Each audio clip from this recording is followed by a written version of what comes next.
हरिशरणम। राधा शब्द का अर्थ क्या होता है?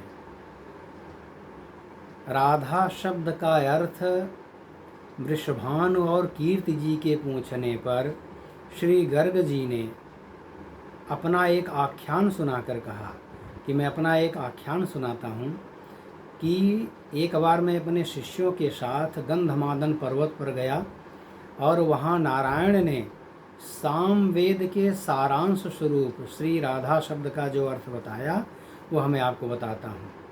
तो नारायण ने क्या बताया गर्ग जी को, पहले इसका अर्थ सुन लीजिए, फिर इसके बाद श्लोक सहित। यह श्लोक, यह प्रसंग गर्ग संहिता गोलोक खंड 15वें अध्याय 67 से 70वें श्लोक में बताया गया है। पहले हिंदी में अर्थ बताता हूँ, फिर श्लोक भी बताता हूँ।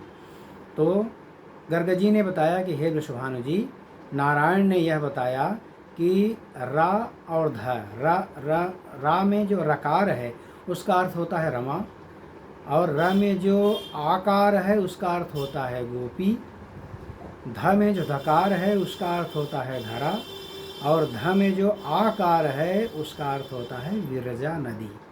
तो भगवान श्री कृष्ण का सर्वोत्कृष्ट तेज जो उनकी चारों पत्नियों के रूप में उनकी शक्तियाँ ही हैं, वो लीला, भू, रमा और विरजा के रूप में ये चारों शक्तियाँ राधा जी में निकुंज वन में जाके समा गईं। इसलिए राधा जी को परिपूर्ण तमा कहते हैं।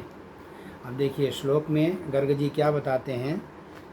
श्री गर्ग जी कहते हैं कि सामवेदस्य भावार्थम गंधमादन पर्वते शिष्येणापि मया तत्र नारायण मुखाश्रितम रमया तु रकारः स्यादाकारस्त्वादिगोपिका धकारो धरया ही स्यादाकारो विरजा नदी।